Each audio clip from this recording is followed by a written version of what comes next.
And to guide us through that, we have someone truly accomplished with us today. It's my absolute honor to introduce Deepa Sayal. She is a CMO, digital transformation strategist, and AI evangelist with over 18 years of experience driving growth across global enterprises and startups. She is the executive director of IWIL Ignite and has worked with leading organizations including Google, AWS, Cisco, and Microsoft. So, without any further delay, please join me in welcoming Deepa Sayal. Thank you, Richie, for such a warm welcome, and I'm very happy to be here. On behalf of IWIL Ignite, I'd like to thank everyone who's taken the time out to be here with all of us. I would like to share a small story with you guys. We started 6 years ago in a small conference room with 20 children. Every week, we used to teach these kids twice, dedicating about 5 to 6 hours. And almost a year later, we had found a path we never knew existed. And thus was born IWIL Ignite. Today, we have incubated about 250 plus startups across the globe in Southeast Asia and North America. We have rolled 20 programs and almost touched the lives of 40,000 plus students across the globe. We also work with 300 corporate leaders. So that's our impact footprint. Talking about the future of work today, why we have gathered in the hall is today to understand what the next decade is bringing. I remember the last time I presented AI tools in a hall, that was 4 months ago, and so much has gone into it that I cannot even fathom how fast the AI tech has, taken over. I'd like you to go to 2020 or maybe during the pandemic. We saw this digital influx that was really humongous, and we knew that this is the highway from here on. So today, I'm going to share something with you and tell you more about where are we heading and where it takes us. Let me share my screen. We have curated this program in 3 different verticals. The first program is very, very basic, which means we are going to give you a panoramic view of what's happening out there and what is it that we need to catch up with. We are assuming that many participants in this workshop really need to know the basics and the fundamentals. That is the cue. The second part is where some of our seasoned panelists from the industries have come in, and they'll be sharing their opinions and their experiences as they join from different verticals. And the third part is slightly the power user, which is level 2 of, where Anna is going to take us with AI demonstrations on tools and workflows and maybe prompt techniques. So here I am, and I would want to share my presentation. And please do let me know if you are able to see my screen. Are you able to see my screen? Yes. Wonderful. So we once again, welcome to the Future of Work AI program. If you see in your daily lives, AI has been very, very imminent, has been there all the time. You're using Netflix, you're using Spotify, you're using Google Maps, you're using ride sharing, you go to Amazon. Well, AI has been there. But what do you think has changed in the last couple of years? I would put it in a simple manner that AI has become smarter, or should I say conversational, which means you can personalize it based on your choices, your preferences, and it creates a dialogue with you. It's become interactive.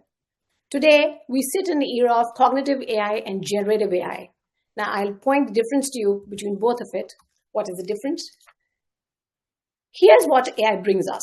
This is for the fundamental user. I know most of us are very, very steady with ChatGPT and Gemini, but somehow I want to get through it for those who really want to know. One thing that is important is hands-on personalization. We see that increasingly, whether it is education or any other craft that you practice in your work culture, will be personalized and will walk your pace. We also see there's going to be a 10x productivity at 1/10 the cost. Some of you might disagree, but trust me, let's go back to the data days when data was very expensive, and now it is at the fraction of the cost. So we see the change coming in the next 4 to 5 years. We are definitely going to see faster revenue monetization, which means that when repetitive tasks are done by AI agents, the cost decreases and the revenue monetization betters. We also have research and analysis in minutes. Consider those reports. Sometimes we've been going frequently to expert researchers across the board and gather a lot of learnings, and it's costed us days, and not just days, dollars, a couple of $1,000 to get a research report. But I think that is going to change as we shift our focus to cognitive AI. You might ask me, this woman is asking and changing two terms at one time. I will give you differentiation on generative AI and cognitive AI. Generative AI generates, which means when you're creating an image, or you're creating music, or you're creating text, or you're creating a document with the help of any of the LLMs. And when I say LLMs, which is ChatGPT, Gemini, or any other such counterpart, that is generative AI. It's as simple and plain that can be understood. And the other is cognitive AI. When I say cognitive AI, it is the thinking models. So if you were to ask me as somebody who practices and works on AI, I would give my 10 cents to Claude, because reasoning is something that it has championed as I work on it for the last couple of months. So I will explain further hereupon as to what are the changes and what are the patterns. But the generative AI market, to my surprise, is a humongous figure, which is 1,005 billion by 2034. Don't be surprised. The split is as such: 600 billion will be generative and 400 billion will be cognitive. This is what my presumption is, and I do read it across the web. I would love to hear in the chat, if you guys are listening to me and you guys agree with me, I would love to hear your opinions in the chat and, tell me anything that you have as a feedback. But I'll take the question at the end of this session and probably at the last of this session. For all the small and medium businesses, you see that 4 out of 5 of your employees, as a matter of fact, large conglomerates, if you see people like SAP, Google, Facebook, we see a lot of, we see the moment where there are a lot of people who've been turning into AI agents, which means more and more AI agents are influxing and, doing the tasks that were done by human beings earlier. So this is something that you need to be ready.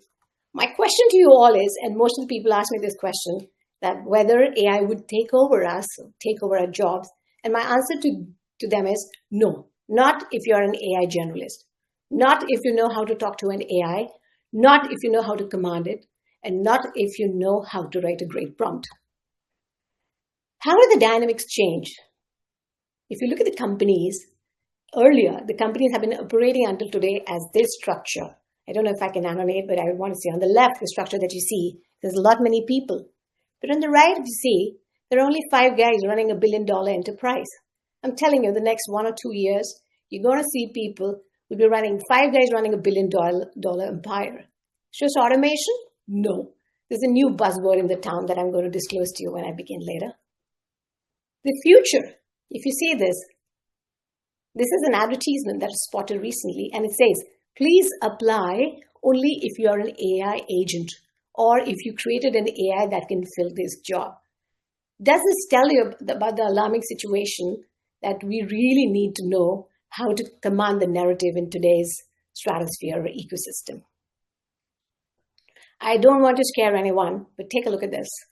Global tech layoffs. I have a very dear friend working in a senior position in a large conglomerate. I speak to her every day, and she's sometimes concerned about whether this would take her job someday. And my advice to her is to always equip herself with the best that is coming and always work on a skill set, because acquiring a new skill is power. It is definitely a power dynamic in this era. This is very basic, but still I will run you through it. Why do you want to use AI? Not just for the job opportunities, but for personalizing your experiences, scaling your business, enhancing customer services, reducing operational costs, and ensuring 24/7 availability. Any industry in the world, let it be manufacturing, logistics, retail, technology, telemedicine, think about it, green tech. We have worked with all of these startups. We have incubated them. AI is hygiene. So it just doesn't go anywhere from here. Are you all with me? Or I'm talking to, I would love to hear your opinions as to, are you all with me? Do you copy me? What is your thought? I would love any opinions in the chat. Now, if you have to see this, smaller companies are becoming unicorns. every business as an AI powerhouse. So I don't think so that definition of small and medium business is going to exist. You might just meet $1 billion company right across the road that's working with 5 guys. I know of such companies. I don't know. Please correct me, but I think some of the companies that I know are definitely not 5 people companies, but companies like Dropbox, maybe 1 or 2 are working remotely, working in a small setup and doing billions of dollars in silence. And that is what we say innovation. And that is when we say the world is moving at a different pace altogether. And it's pivoting. AI definitely won't replace you. It isn't about the job loss. It is, look at it as how you can create that opportunity to upgrade your skill set. It's the most important thing. Most of us, what we are doing 10 years ago, if you are still doing that 2 years down the line or 5 years down the line, it's worryable if you want to stay employed for the rest of your, tenure. I think it's important that most of us keep going and keep doing things. Now, I've already mentioned it, but you see the pace. I mean, I don't think so. You need to go categorically, as Elon Musk puts it, that education is free. And whilst we still place importance in studying in top B schools in the world, I still think that education is mostly going to be at your pace, at your IQ, at your convenience. And if you have the willingness to learn, there's nothing like this time. And this is the time to learn, I feel, with so much available around us. Okay, I'll say the ones who really benefit: writers, designers, and marketeers. These are the ones who have superpowers with generative AI. Well, AI can creatively think, but it cannot conceptualize like a creative director. What if I was a creative director and I ran a command to my favorite LLM to do something like Gemini or maybe Midjourney or maybe HeyGen, and I get something that is beautiful and it's appreciated by another human being? That surely makes sense. That works out. So yeah, I mentioned this. Let's come to the basic. What exactly is AI? I don't know how many, most of you know it, but still, I would like to run it across because this is a fundamentals workshops, and I want to be true to what we said when we invited everyone in the hall. So there are 4 versions of artificial intelligence. The broader umbrella is AI, which is mimicking human behavior. Any machine that mimics human behavior. It's trying to mimic like a human being. That is the broader umbrella term. Let's go a little further. Machine learning. Machine learning is when we learn with data patterns, which means we train the data and we build models, and that leads to machine learning. That's been there for a while now. Level 3 is a little more deeper, and that's why we call it deep learning, which means work on different layers, which again means audio, video, and other streams. For example, I want an image, I want a text, and I want an audio. When we run this command on LLM, it's nothing but deep learning. And we want to say LLM. This is again the learning model when we say, and this is like majorly, it is trained on large data sets. So you have large data sets that are fed into it and it learns, but it's a far advanced version. So these are different 4 patterns that we are looking at, the AI matrix. But come again, I have to give you a surprise. There's another body sitting on the brink of it, and that is agentic AI. I don't know how many of you are familiar with the agentic AI. I really want to hear your, thoughts on this. If anybody is here, what exactly is agentic AI? Anybody wants to come up, they can just put in the chat. But first came artificial intelligence, then we have machine learning, then we have generative AI, and then it's agentic AI. So I was just working for a firm a couple of months ago that built physical AI or agentic AI. And I know in the panel of the speakers today, we have Vidya, who works very, very closely with agentic AI. And I'm sure Sharon also works with that. But agentic AI is something like that decides and can make choices, So it isn't, I'd say, an autonomous agent, which means that you don't have to, it can decide for you. It can decide whether, while making choices for you, whether it's this X or it's Y axis. So it's a little more autonomous as compared to generative AI. And that's what we call agentic AI. Now, if you were to ask me, there are 5 different LLMs: ChatGPT, Grok, Gemini, Claude, Perplexity. This is my toolkit. You can build yours. You can have, Meta maybe, or things like Llama, or you can go to, Grok is a wonderful thing. But each of them has specificity. Now, you don't have to get bogged looking at the function. I'm going to make it very simple, so don't go by the text on the screen. If you see all these models, I would stand up for Perplexity on research, on Claude for thinking-based reasoning, very, very strong. Gemini is mostly personalizing your tasks, your Google integrations, Zapier integrations. For those who do not know Zapier, Anna will be introducing us in the later stage. But work automations, if you're a Google user, sending mails, so work productivity. Grok is more social media listening based, but it does mostly what other covers. But I would say, trends and other candid insights, it has a different way of, researching and giving you insights if you want a third perspective. And ChatGPT is, again, it is, creative content and everyday productive workflows. But I see ChatGPT is focusing more on enterprise, enterprise automation, enterprise level. And if you would have asked me, there are marketplaces for each of them. So most of all, we have AI marketplace. I don't know how many of you know AI marketplaces, and I wish I was on a board speaking to at least 100 of you and interacting. That would have been so much fun. But AI marketplace comparisons, we have official hubs like OpenAI has these models.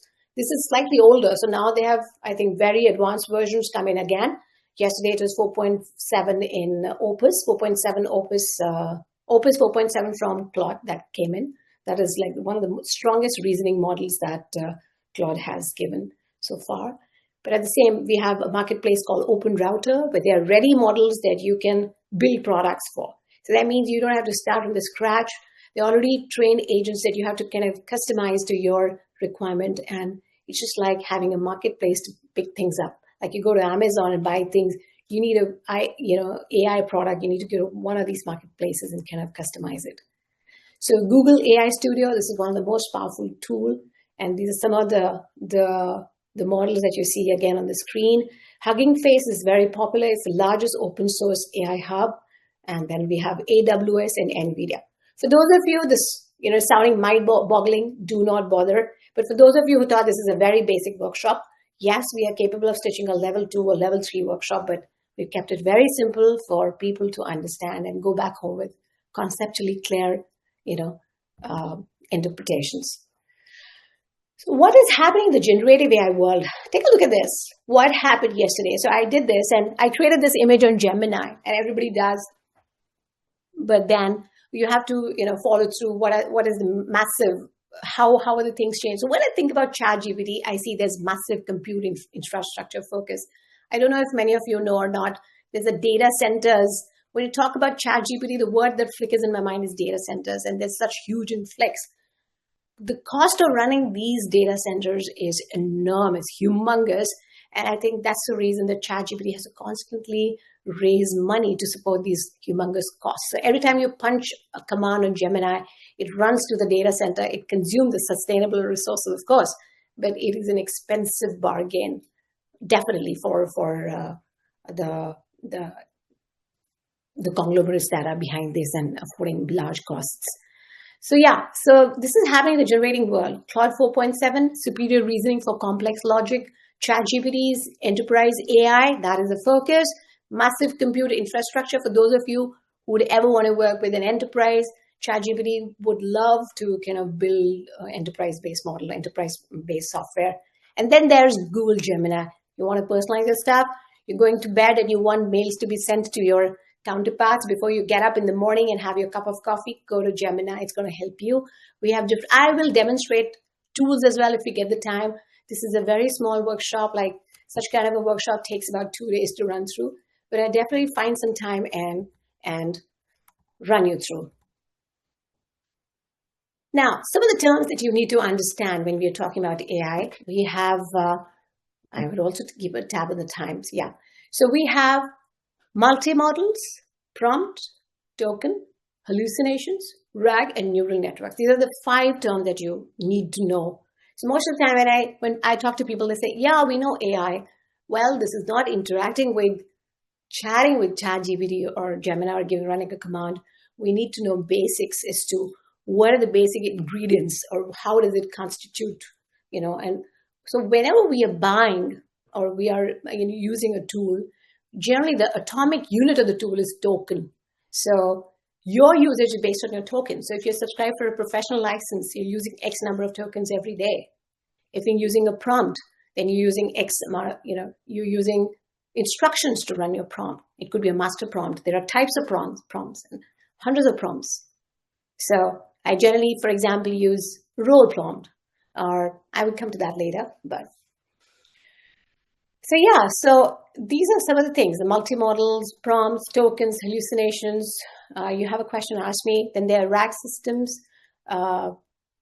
So a setup where the model retrieves real data or documents to ground its answer. And neural networks is a computer system that is modeled on the human brain. It thinks like a human. That's why the neural network. Yeah, intricate. So these are 4-5 terms that we generally use in the AI diction, that if you're wanting to be a level above others and wanting to go up, step up, then these are some of the things that you need to know. And then there are, again, large language models.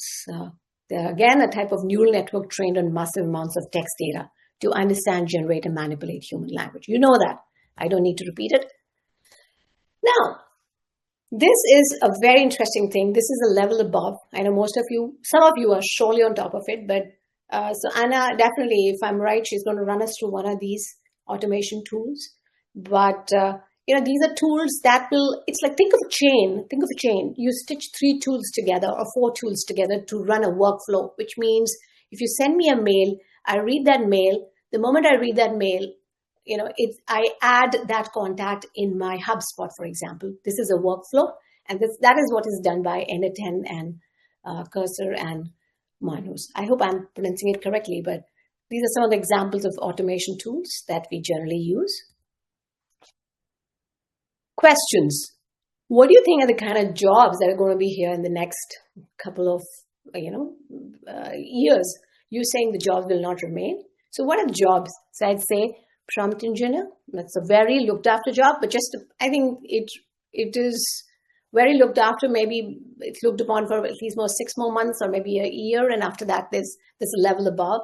We have AI trainers, model supervisors. We have AI ethics and compliance officers, AI marketing strategists, AI solutions consultants, AI data analysts, and there's AI integration specialist. And this one is a buzzword, integration specialist. And that's where the money-making machine is. If you're asking how to make money with ChatGPT, that is the answer when we say integrating specialist, which means you are an automation specialist. I know many in my circle, but this is something, if you want to deep dive as a career, it cannot takes the center stage. Okay, so if you have a question, how do I become an AI pro? This is my answer to you. Don't get confused by multiple tools. Every day we have 10 or 15 tools, and nobody's paying attention on which ones are my stacks. So I'll ask you to say my stack. This is your stack. You develop your stack and say, this is my toolkit. And then you prompt like a pro. Create your own learning rhythm. I think that is important. So don't lose focus, guys. For those of you who are learning this, or in the middle of tools and feel confused by the overwhelming influx of so many tools coming in every day, just have your stack ready. 10 tools, that's it. Don't touch anything else. Here's my toolkit. Not really, I want to add maybe 1 or 2 more, but here's what my toolkit is. I love to work on gems and GPTs. I love it. That's my everyday go-to. I do create pictures with Veo and Nano Banana. There's nothing like Gemini, again, generative AI. And making videos in seconds, Hagen and Midjourney, beautiful landscaping and beautiful outputs. It's just that you need to know how to run the commands. Wapi, while I work with that, and making some wonderful presentations on Gamma and Canva. Now, I know most of you know where I'm coming from. And when you're saying do vibe coding, I'd say Google AI and Lovable are my top choices. So this is my stack. You can develop yours, but this is something that I love to do. Now, the AI marketplace, if you look at it, there are 6 or 7 or 8 of them that are really buzzing, the central focus, which means that if you were to go to a developer community, for example, Hugging Face is a very, very well-known community, and you can experiment with as many open source models of text and images and audios and code basis your preferences. So it's the GitHub of AI. That's what I fondly call it, Hugging Face. So you can probably experiment and maybe develop a model. And as I speak to you, I'm very excited as I plan to develop a product in AI shortly. And, I'm very, very excited about it as to how and where does this go when we develop this product. Yeah. So some of the other tools that I see are nicer ones. There's something there's an underdog. It's Notebook LM, which is note-taking AI. We can use it to compile and extract summaries from large docs, videos, books. So you can just read in a jiffy. It's a quick thing, quick, get a summary, and so it's like it saves you the time. So I find that brilliant. Then Notion AI is a productivity tool, note taking, project management, and writing. I know many of you are using it, so I don't want to go to the basics, but please correct me, ask me questions at the end of the workshop if you have any, and I'm happy to answer that. Now, for those who are running their own businesses, we are assuming in this hall, there are some people who are running their businesses. So SMBs are the ones who are really going to benefit. Gone are the days that enterprise is only, building softwares and customizing things. Now, SMBs can have their automation experts, and we see productivity fueling already. I know deployments can be challenged many a times, but productivities have really soared, with AI changing the game, but only for those who know how to command this landscape. That feeling, the fact that we're going to be left out is only overcome by when you train yourselves with the tool and the best. So yeah, the AI impact, you see the 51% of small business surveyed are currently using AI. 64% of small businesses plan to incorporate AI tools in their businesses. 75% of small business reported having employees with AI skills could provide a competitive advantage. And 83% executives see AI as key strategic priority for their business. Now you're going to be surprised because when we look at the results and we compare to some C-level executives, they have a completely different purview, and they say that while we deployed AI, we did save money, we kind of automated tasks, but the value addition is still to be seen. So that gives a beacon of light that human beings are not replaceable at all. We have our reasoning, we have our negotiation skills still that AI cannot compete with. But here's something interesting that I want to tell you before I start with prompt engineering, and that is these AI agents, when we say autonomous agents, or where we say agentic AI, I don't know if the terms are interchangeable, but they sound very similar. So Vidya maybe can tell us better. But I think when we talk about these, they started to interconnect and connect the dots and talk to each other, and that is the latest that has happened, that there are instances and there are efforts in this direction that all these agents connect with each other to communicate and conversate. So, and the costs have been worked upon, which means the cost was humongous earlier, but now I think we're working in a direction where everything is going to be interconnected. So when we say smart cities, my connotation or my comprehension is that everything's going to be completely connected to each other. And, so even the boundary, what we say, the geographical boundaries are going to blur. We're going to stay in one world because of AI. So these are some of my inferences as a futurist. Coming to prompt engineering, I know everybody knows it's very simple, but trust me, this is like an art. And for that, probably I would want to run you a command and maybe show you something on the screen, but I just think right now that I'm talking to a screen and I cannot hear anything from any of you. But yeah, prompt engineering is a relatively new discipline and an integral facet of generating artificial intelligence, which is revolutionizing our interaction with technology. What do you do? What exactly goes beyond it? So it's a huge library. You have chambers, you have huge databases, you have libraries, you have workflows. It's very simple. It's like you're talking to a huge, humongous data set that's been fed in an LLM. And when you give a command, it needs to know the recipe to extract that information. So there are 5 things that you have to use when you use a command: role, task, instructions, context, input. If you are using these 5 things, your prompt is different as compared to a general casual command that you run when you run a prompt. So that is how it is. If you want to do excellently with generative AI, you have to change the recipes for your command. Look at this. I'll give you examples. What are the elements of a good prompt? So some of the things, look at that. Personas in the red box. If you see, there is persona. Ask the tool to take a role, that is persona. Objective, what do you want the AI to do? Audience, specify who it's for, and context. what does the tool need to do, and boundaries. Set your own direction and limitation. So you need to give context. You need to set a persona. You need to give a role. When I say persona, take a role. Tell it clearly what is the objective, what is the audience, what is the context, which means what does it need to know. And that is where we sometimes say the RAG systems, I'm forgetting the full form, it's like retrieval, augmented generation. I think RAG, I'm just forgetting, I'm so sorry. And then is boundaries. Set your own direction and limitation. So these are some of the things. Act as a helpful tutor, role play, explain the process of photosynthesis. Then you're setting a context, objective. And then is audience, 14-year-old student, that's an audience. Context, 300 words, written in a tone, friendly and education. You created boundaries. So that's a beautiful prompt, and that's why it's going to. So I think, yeah, this is covered already. I will not touch upon it. Role play prompts, style unbundling prompts, emotion prompting, and few short learning. These are some of the prompts, types of techniques that you can probably come up and you can, prompt basis these. So if you're an expert in your field, you give a role play known for key adjective, help me, so task. Everything is set up clearly. See the difference between the two. Where should I eat tonight? I need a cozy Italian place for a date night within walking distance. There are two different prompts. One is very, very specific. So when it's given to Gemini or ChatGPT, they're going to archive their libraries, get into it and pick up. So there's a hook there. That's what we need to know. Yeah.